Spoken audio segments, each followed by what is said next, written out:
Greetings, welcome, and thanks for tuning in. It's Christian of Standing Stones Healing, and I have my little kitty Rhea here with me, who of course had to jump up and say hello just as I was getting ready to hit live. And now she's attacking the other cats.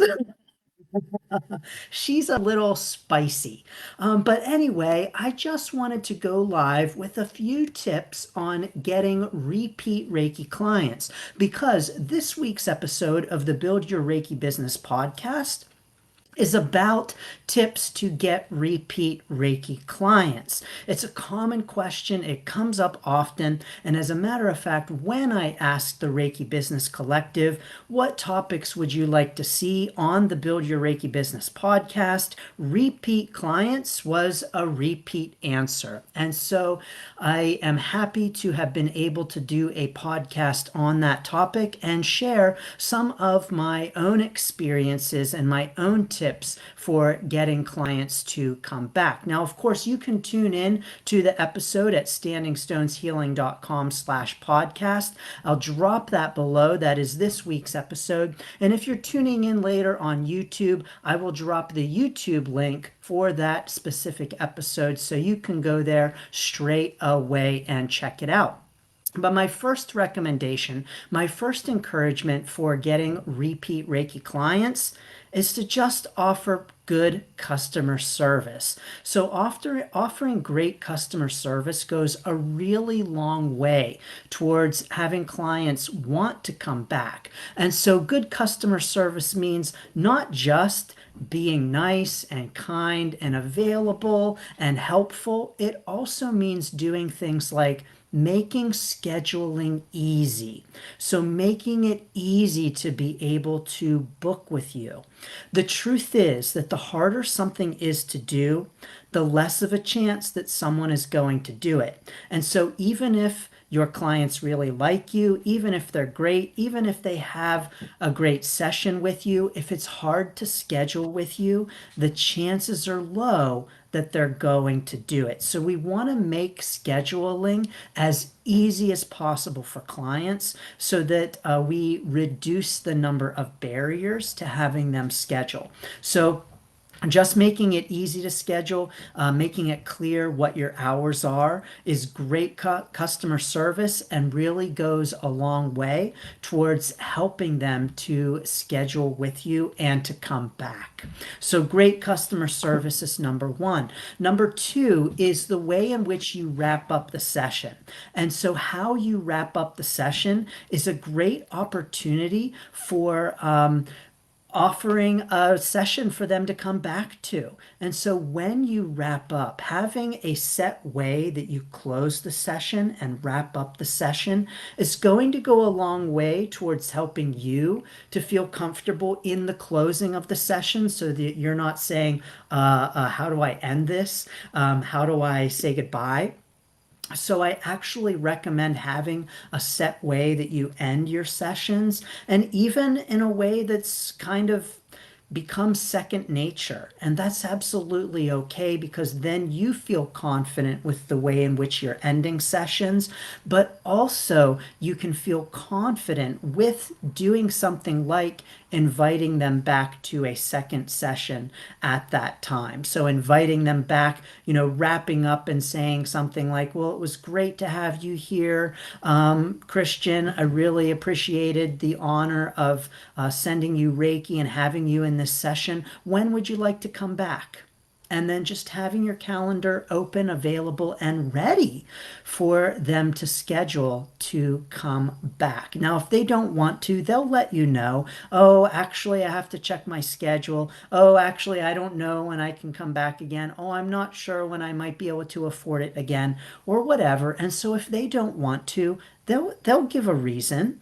They'll let you know. So don't worry that you're being too pushy, because if the answer's no, they'll say no. It's okay. And it's okay to assume that they want to come back. It's okay to assume that they had a positive experience and want to come back for another session. So on the wrap up is a powerful place to offer to meet with them again and to have that follow-up session with them. Number three is in the follow-up itself. And so if you're saying, Christian, that feels a little pushy, it feels kind of uncomfortable to me to invite them back during the session for another session, I don't really like that. That feels too pushy. Okay, if that doesn't feel good to you, you can always invite them back on the follow up. And so if you let a little bit of time pass, I like to follow up with all of my clients within 1 week of meeting with me. I will admit that sometimes when I have a lot more clients, it doesn't always happen within 1 week, but I do like to follow up to check in. Now, on that check-in to see how they're doing is a place where I might say, hey, just wanted to check in and see how you're doing after our session. How are things going for you? This can be done a number of ways. A phone call, an email, direct message on Instagram or Facebook, however you connect with and communicate with your clients. And then when you get a response, it's absolutely okay for you to say, oh, great, you're doing great. I'm really glad to hear that. Christian, when would you like to come in again? And to schedule them again during that follow-up, that's absolutely appropriate as well.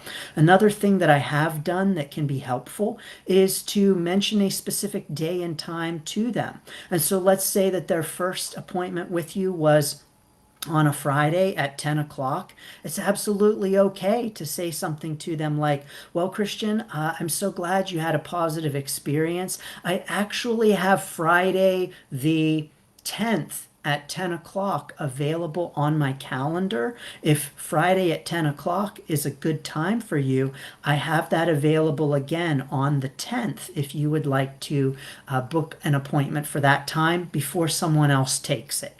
And so there you are offering a time to them and you are eliminating that, well, let me check my schedule. They can just say yes or no, that time works for me, or no, it does not. And so those are a few ways. Now, there are a lot more ways. There's more encouragement in that podcast episode. So you can tune in at standingstoneshealing.com/podcast for this week. And like I mentioned on YouTube, I'll drop that link to go to the direct YouTube video for this week's episode. So you can hear more about getting clients to come back and having repeat Reiki clients. Now, I also want to encourage you that on Friday, October the 6th, there is a free Is It Time to Start Your Reiki Business workshop that I am offering. And you are able to register for that at standingstoneshealing.com/Reiki Biz Kit. Anyone is invited to register. If you cannot join live, yes, you will get the recording. That is on Friday, October the 6th at 11 a.m. Eastern Time. Now, if you can't come to that one, no problem. Like I said, register for the replay, but I'm also offering a second free Reiki Business workshop on Tuesday, October the 24th at 2 p.m. Eastern Time. And this one is on how to start your Reiki business. So the first one is on, is it time to start your Reiki business? I'm going to give you 6 ways to know whether or not it's time to start your Reiki business. And then on October 24th, I'm going to tell you exactly how to start your Reiki business. Again, if you can't join live, register for the replay. That's at standingstoneshealing.com/Reiki Biz Kit. Now, finally, there's a third Reiki business workshop that is free coming up in November the 15th. And that workshop is what to expect in the first 3 years of your Reiki business. So be on the lookout for notifications to register for that one on November the 15th. Yes, these are all free workshops. Of course, as always, you can always reach out to me with any questions.